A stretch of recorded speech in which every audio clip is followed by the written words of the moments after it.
Bonjour à toutes et à tous, bienvenue sur KTV Kwezi FM le 106.9 pour ce temps de parole, toujours en direct à la radio, à la télévision depuis le 7 décembre. 6 décembre.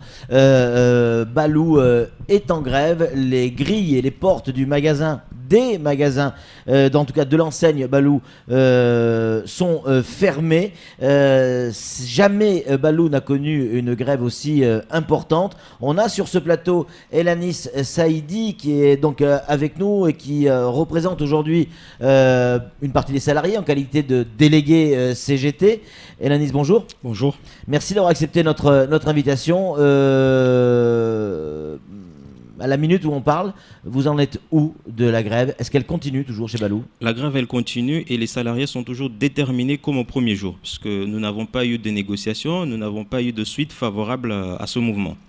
Alors, Zavdar Balou avait déclaré dans les colonnes de France Mayotte qu'il y allait avoir un dépôt de bilan pour une mise en redressement judiciaire dès le 1er février, c'était hier. Juste avant cette émission, parce que je voulais absolument avoir des nouvelles fraîches, je l'ai eu au téléphone, on est donc le 2, c'est toujours pas le cas, il nous explique que c'est à l'étude avec ses comptables, ils y réfléchissent sérieusement. Pour vous, c'est un coup de bluff ou pas ? Moi, je pense que c'est un mépris, parce que si on remonte l'historique de ce conflit, la grève, elle a commencé le 6 décembre. Le premier gérant, lorsque la grève a démarré, a fermé la société et a quitté Mayotte. Ouais. Le deuxième gérant, qui était hors du territoire, s'est engagé par écrit à dire que je serai à Mayotte mi-décembre jusqu'à avril. Lorsqu'il arrive, il essaye d'entamer les négociations, ça n'aboutit pas. Qu'est-ce qu'il fait ? Il ouvre le magasin, traîne les salariés au tribunal. On va au tribunal, on gagne le procès. Par la suite, les organisations syndicales ont demandé une médiation. Lorsque le préfet convoque cette médiation, le deuxième gérant fait quoi ? Il quitte le territoire. En quittant le territoire, il ne se présente jamais aux 3 commissions de conciliation qu'il y a eu à la DIEC. Il y a certes le DAF, son DAF qui vient, mais qui vient servir de transmetteur. Il apporte les informations, je vais demander à mon gérant. Du coup, on n'arrive pas à négocier puisqu'il n'a pas mandat pour signer un quelconque protocole. Donc, il y a échec de la commission de conciliation. Première tentative, on va dire menace. Il dit aux salariés qu'il ne cédera sur aucune revendication. Si vous voulez reprendre le travail, allez vous adresser à son avocat. Les salariés ne cèdent pas. Là, il revient avec cette menace.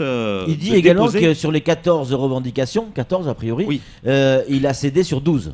Il y avait 14 revendications. Lorsqu'on se présentait le 29 décembre à la DIEC pour aller demander la médiation, la DIEC nous a dit quoi ? Sur les 14 revendications, il y a 9 qui relèvent du Code du travail. Les 9, c'est quoi ? C'est les congés qui ne sont pas accordés, les heures supplémentaires qui ne sont pas payées, les harcèlements, etc. etc. La DIEC nous dit que ces 9-là relèvent du Code du travail, ils ne sont pas négociables. Donc vous les écartez de la négociation. Il en restait 5 à négocier. Sur ces 5-là, il y avait le 13e mois, il y avait le chèque de Genève, il y avait la prime de salaire sur la grille de salaire plus un bon de fin d'année. Sur les 5 qui restaient, au bout de 1 mois de grève et de négociation, semblant de négociation à la commission de conciliation, l'employeur cède 20 € pour 15 salariés en prime de salissure. Sur les autres, il s'assoit dessus, à part 200 € de bon d'achat, valable uniquement dans les magasins Balou. Vous comprendrez que Balou ne fait pas de l'alimentaire, Balou ne fait pas des parpaings, donc pour le reste, il n'y a que de l'électroménager. Elanis, est-ce que vous êtes conscient, même si on entend effectivement vos revendications, est-ce que vous êtes conscient qu'il y a quand même danger ? Alors, là, il n'a toujours pas mis la société en dépôt de bilan, on est d'accord, mais pardon, économiquement, il y a danger pour cette société. Donc, pour les emplois et les employés. On pourrait croire, selon ce qu'il nous dit, oui. Mais sauf que plus on reste dans les négociations, plus les organisations syndicales creusent. À la fin de la 2e commission de conciliation de conflit, on s'est rendu au tribunal de commerce pour savoir dans quel état se trouve cette société. Financier, l'état financier. Oui, est-ce que les comptes nous permettent de dire qu'effectivement la société est dans le rouge ? Et bizarrement, quand on se rend au tribunal de commerce, pour une société qui se vante d'être mahoraise et d'être à Mayotte depuis plus de 150 ans, il n'y a qu'un seul bilan. C'est le bilan 2012-2013 qui est déposé au registre de commerce. Les autres bilans, on ne les a pas. Quand on fait expertiser ce bilan par un expert, il en sort les résultats assez intéressants puisqu'il nous dit la société n'est pas à plaindre. Elle fait d'ailleurs même un choix stratégique qui est bizarre. Elle préfère payer plus d'impôts que distribuer des primes aux salariés. Donc on se pose la question de savoir dans quelle difficulté se trouve la société. Pour le reste, on n'a pas les autres bilans. Donc on se pose la question aussi de savoir est-ce que la société a-t-elle quelque chose à casser? C'est la raison pour laquelle elle ne dépose pas ses bilans au registre de commerce. Donc l'histoire de la société est en difficulté, les salariés n'y croient pas. Pourquoi? Deuxième lecture, c'est que ces salariés travaillent dans cette entreprise. Ils voient les marchandises qui rentrent et qui sortent et dans quelle fréquence ces marchandises sortent. Samuel Baucher, le rédacteur en chef de France Mayotte Matin, une question à vous poser, Lanis. Ouais, juste une question procédurale. Il y a eu la commission de médiation, en effet, qui a avoué son échec avec la DIECT. Aujourd'hui, il y a deux possibilités. C'est soit l'arbitrage, soit la médiation. Mais quel est le choix qui a été opéré? Ou y a-t-il un choix qui a été opéré? À la suite de l'échec de la commission de conciliation des conflits, les deux organisations syndicales qui sont engagées dans ce conflit, la CFDT et la CGT, ont saisi le préfet en date du 18 janvier pour demander la médiation. Jusqu'à aujourd'hui, nous n'avons pas retour de la préfecture. Pour prendre le pas, puisque l'employeur négocie avec les salariés par médias interposés, nous avons commencé à rédiger une proposition de protocole de conflit. Si vous voulez, on peut vous le soumettre pour que vous lui transmettiez. Sur cette proposition, nous avons fait une ouverture. Et d'ailleurs, c'est ce qui est ressorti un peu de la dernière commission de conciliation. On a dit on accepte d'échelonner par exemple le 13e mois, on accepte d'échelonner toutes les mesures qui restent à négocier. Mais malgré ça, l'employeur refuse tout simplement le dialogue. Donc tant qu'il n'y a pas de négociation et qu'on ne se pose pas sur une table pour discuter de la fin de ce conflit, on ne pourra pas signer un protocole. Qu'est-ce qui a fait que ça s'est déclenché? Ça a été quoi la goutte qui a fait déborder le vase? Certains nous parlent du frère de Zafdar Balou qui a, je peux dire qui a parce que je les ai entendus de mes oreilles, tenu des propos extrêmement violents, voire racistes. Si vous voulez, dans les 14 points de revendication, je prends un exemple de congé. Vous travaillez, vous avez droit à un congé. Quand vous voulez prendre les congés, c'est accepté, c'est refusé. Donc vous vous retrouvez dans ce genre de difficultés. Vous travaillez, quand on parle des heures sup, vous allez par exemple en livraison, vous revenez tard, ce n'est pas de votre faute. Si le camion tombe en panne, c'est l'outil de travail qui est en mauvais état. Donc c'est normal que vous demandiez à votre employeur qui vous paye ses heures sup, il refuse. Ou quand on parle de retenue sur salaire abusive, sous prétexte qu'ils vous disent, voilà, vous avez fait une faute grave, et comme ça, de manière abusive, ils décident, ce mois-ci, je vous retire 100 €. Donc tout ça a couvé pendant un certain temps, et à un moment donné, sans parler des harcèlements, les salariés ont dit stop, stop, il faut qu'on remette tout à plat. Zafdar Balou parle dans les colonnes de France Mayotte de vols qui auraient eu lieu également dans le magasin par des salariés, où il ne les aurait même pas sanctionnés. Le vol en question dont il fait référence et qui est dans ce mouvement, il a un magasinier qui travaille dans l'entreprise.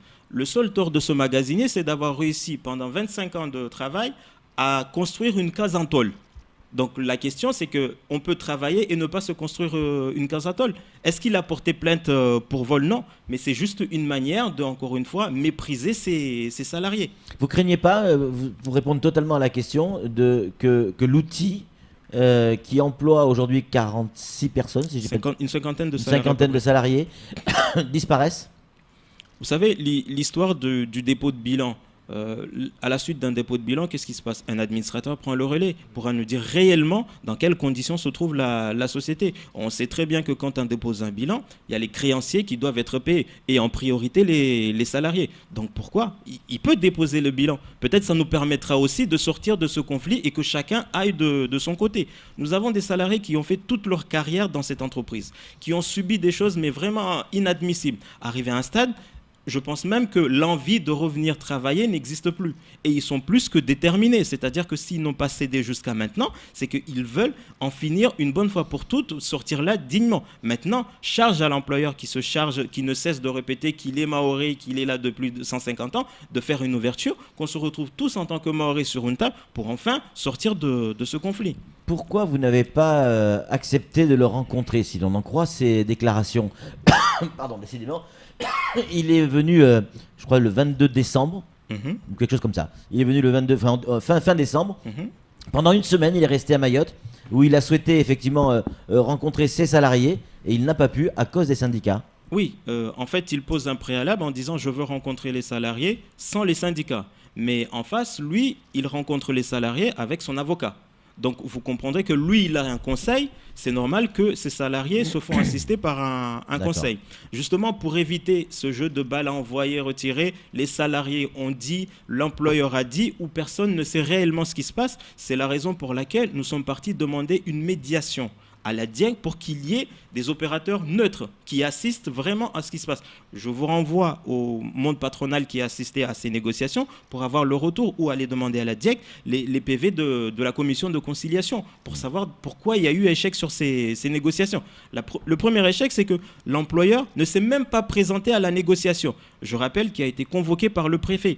Là, on parle de mépris des institutions de l'État et mépris des salariés. Le premier, il quitte le territoire. Le deuxième, quand la commission de conciliation démarre, il quitte le territoire. Donc, avec qui on peut négocier sur ce conflit? Le DAF.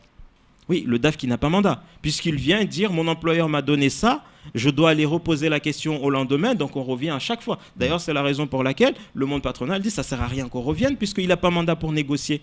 Pour conclure cet entretien, Elanis, il y a eu 8000 tonnes de ciment qui sont arrivées hier. Le bateau doit continuer à être déchargé aujourd'hui. Le fait qu'il y ait autant de ciment qui arrive, ça vous interpelle pas ?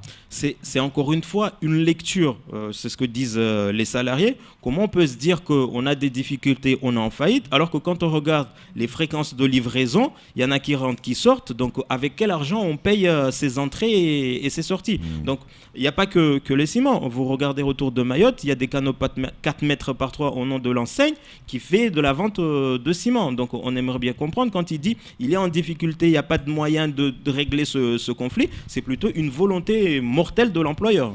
S'il était là, en face de vous, pour conclure, s'il y avait Zafdar Balou, là, en face de vous, vous aimeriez lui dire quoi ?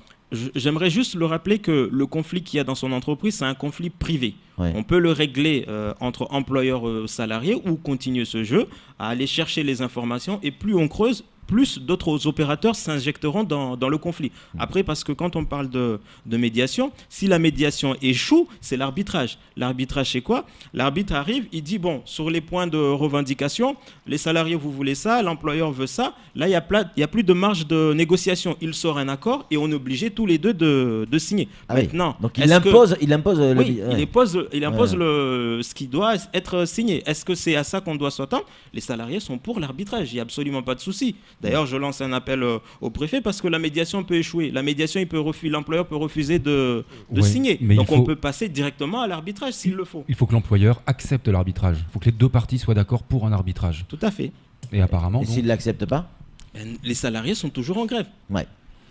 En tout cas, merci beaucoup Elanis d'être venu sur ce plateau. On y voit un petit peu plus clair dans ce conflit, et sur Kwezi, on aura eu toutes les versions, les deux versions, celle de l'employeur et celle des salariés en grève. C'est tout pour ce temps de parole. Tout de suite, la suite de nos programmes.